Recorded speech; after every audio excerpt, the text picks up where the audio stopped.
Hello guys, welcome back to my channel. और आज हम लोग देखेंगे कॉन्टिन्यूअस और डिसकंटिन्यूअस ग्राफ्स। ठीक है, कॉन्टिन्यूअस और डिसकंटिन्यूअस क्या होता है कि जब कैलकुलस नहीं था, कैलकुलस आने से पहले, ठीक है, डिसकंटिन्यूटी को होल्स या फिर इस टाइप कुछ गैप्स इस टाइप से बोला जाता था। ठीक है, पर कैलकुलस जब आ गया तब क्लैरिफिकेशन आ गया और कॉन्टिन्यूटी और डिसकंटिन्यूटी का बात आता है। ठीक है, तो यहाँ पे जो आप लोग ग्राफ देख रहे हैं नीचे, वो सब कॉन्टिन्यूअस है क्योंकि हम लोग जब भी इसको ड्रॉ कर रहे हैं कोई भी पॉइंट पे हम लोग को पेन को उठाने की ज़रूरत नहीं पड़ रही है। ठीक है, तो ये होता है कि कॉन्टिन्यूअस फंक्शंस। ठीक है, उसके बाद ये होता है डिसकंटिन्यूअस फंक्शन कि अगर हम लोग ड्रॉ कर रहे हैं और हम लोगों को कहीं पे पेन उठाने की ज़रूरत पड़ रही है। ठीक है, तो यहाँ पे जो डिसकंटिन्यूटी है उसको रिमूवेबल डिसकंटिन्यूटी बोला जाता है। ठीक है, रिमूवेबल डिसकंटिन्यूटी क्या होता है कि अगर हम लोग यहाँ पे f1 का कोई वैल्यू पुट कर देते हैं या फिर f1 के वैल्यू को चेंज कर देते हैं तो हम लोग डिसकंटिन्यूटी को रिमूव कर सकते हैं, तो इसको बोलते हैं रिमूवेबल डिसकंटिन्यूटी। उसके बाद आप लोग देखिए x=3 पे हम लोग इसको रिमूव नहीं कर सकते क्योंकि x=3 पे अगर हम लोग f3 का वैल्यू 1 रखेंगे तो भी यहाँ पे डिसकंटिन्यूअस हो जाएगा, और अगर हम लोग 2 रखे हैं तो भी डिसकंटिन्यूअस। और यहाँ पे देखिए हम लोग एक गैप या फिर जंप देख सकते हैं, तो इसको बोलते हैं हम लोग जंप डिसकंटिन्यूटी या फिर गैप डिसकंटिन्यूटी। ठीक है, उसके बाद डायरेक्शनल कंटिन्यूटी बोल के एक टर्म आता है। ठीक है, दो टाइप के डायरेक्शनल कंटिन्यूटी होता है, एक होता है राइट कंटिन्यूअस और एक होता है लेफ्ट कंटिन्यूअस। जब हम लोग लेफ्ट इन्फिनिटी से कोई फंक्शन ग्राफ को देख रहे हैं, लेफ्ट इन्फिनिटी से आ रहा है और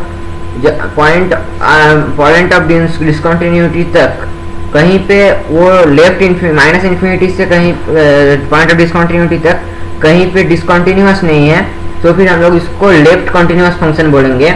और अगर राइट से आ रहे हैं, राइट इन्फिनिटी से, और पॉइंट ऑफ डिसकंटिन्यूटी तक कहीं पे डिसकंटिन्यूअस नहीं है तो फिर इसको हम लोग राइट कंटिन्यूअस फंक्शन बोलेंगे।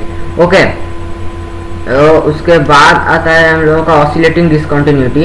तो ऑसिलेटिंग डिसकंटिन्यूटी क्या होता है कि अगर कोई फंक्शन का कोई सर्टेन पॉइंट पे वैल्यू, मतलब जब हम लोग उस पॉइंट की तरफ अप्रोच करते हैं तब वैल्यू ऑसिलेट करता रहता है, पर एग्जैक्टली उस पॉइंट पे हम लोग कोई वैल्यू नहीं निकाल सकते हैं। जैसे कि आप लोग देख सकते हैं साइन ऑफ π/x का ग्राफ यहाँ पे ड्रॉ किया गया है। ठीक है, तो यहाँ पे जितना पास होता जाएगा उतना ज़्यादा ऑसिलेशन बढ़ते जाएगा, और इस टाइप की डिसकंटिन्यूटी, यहाँ पे ये 0 में डिसकंटिन्यूअस है और इस टाइप की डिसकंटिन्यूटी को बोलते हैं हम लोग ऑसिलेटिंग डिसकंटिन्यूटी। ठीक है, तो उसके बाद आता है एक्सट्रीमम ऑफ फंक्शन के बारे में हम लोग बात करेंगे। तो एक्सट्रीमम क्या होता है कि अगर कोई फंक्शन में मिनिमा या मैक्सिमा है तो मिनिमा और मैक्सिमा को हम लोग एक साथ एक्सट्रीमम बोलते हैं। तो मिनिमा क्या होता है कि अगर कोई, यहाँ पे देखिए, यहाँ पे ये है मिनिमा, लोकल मिनिमा क्या होता है कि अगर देखिए इस पॉइंट से हम लोग राइट साइड में जाए या फिर लेफ्ट साइड में जाए, दोनों केस में ही यहाँ पे हम लोगों को इससे बड़ा वैल्यू मिल रहा है, मतलब f ऑफ b से ज़्यादा बड़ा वैल्यू मिल रहा है राइट साइड में या लेफ्ट साइड कहीं पे भी है, ये होता है मिनिमा। और मैक्सिमा क्या होता है कि अगर हम लोग मतलब a से अगर लेफ्ट या राइट में जाए तो हमेशा f a से छोटा ही वैल्यू मिलता है, तो ये होता है मैक्सिमा। तो यहाँ पे हम लोग अभी केसेस ऑफ मैक्सिमा दिखा रहे हैं। देखिए यहाँ पे एक मैक्सिमा का केस है, यहाँ पे एक मैक्सिमा का केस है यहाँ पे। ठीक है, तो फिर मैक्सिमा होने के लिए ये जरूरी नहीं है कि वहाँ पे वो डिफरेंशिएबल हो या फिर कॉन्टिन्यूअस हो, डिसकंटिन्यूअस फंक्शन भी मैक्सिमा रह सकता है, मिनिमा रह सकता है। ठीक है, तो केसेस ऑफ मिनिमा हम लोग दिखा चुके हैं। ठीक है, उसके बाद आते हैं कॉन्केविटी पे। कॉन्केविटी क्या होता है कि कॉन्केविटी नाम से आप लोगों को समझ में आ रहा होगा कि ये जो कॉन्केव अप, कॉन्केव डाउन, ये सब है। ठीक है, कॉन्केव अप जो है ये फंक्शन जो है अभी पहला जो है, कॉन्केव अप डिक्रीजिंग है, कॉन्केव अप इंक्रीजिंग है, ये कॉन्केव डाउन डिक्रीजिंग है, कॉन्केव डाउन इंक्रीजिंग है। ठीक है, तो ये concavity, concave up, concave down, इन लोगों का डेफिनेशन कैसे देंगे?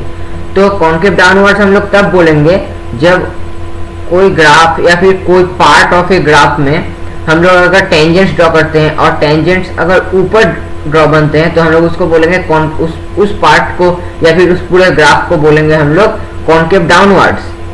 और कॉन्केव अपवर्ड्स किसको बोलेंगे, जब कोई ग्राफ या पार्ट ऑफ ग्राफ में टेंजेंट्स ड्रॉ करने से हम लोगों को टेंजेंट्स नीचे मिलते हैं ग्राफ के, तब हम लोग उसको बोलेंगे कॉन्केव अपवर्ड्स।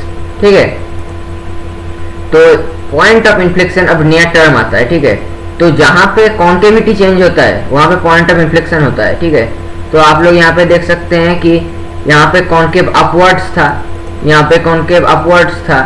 ठीक है, यहाँ पे कॉन्केव अपवर्ड्स, यहाँ पे कॉन्केव अपवर्ड्स, यहाँ पे कॉन्केव अपवर्ड्स और यहाँ पे कॉन्केव अपवर्ड्स और यहाँ पे कॉन्केव डाउनवर्ड्स है, यहाँ पे यहाँ पे यहाँ पे और यहाँ पे। तो जहाँ पे ये चेंज हुआ है ये चारों पॉइंट को हम लोग पॉइंट ऑफ इन्फ्लेक्शन बोलते हैं। ठीक है, तो आप लोगों को अगर इसका वीडियो अच्छा लगा है तो ज़रूर इस चैनल को सब्सक्राइब कीजिएगा और वीडियो को ज़रूर लाइक कर दीजिएगा। Thanks for watching.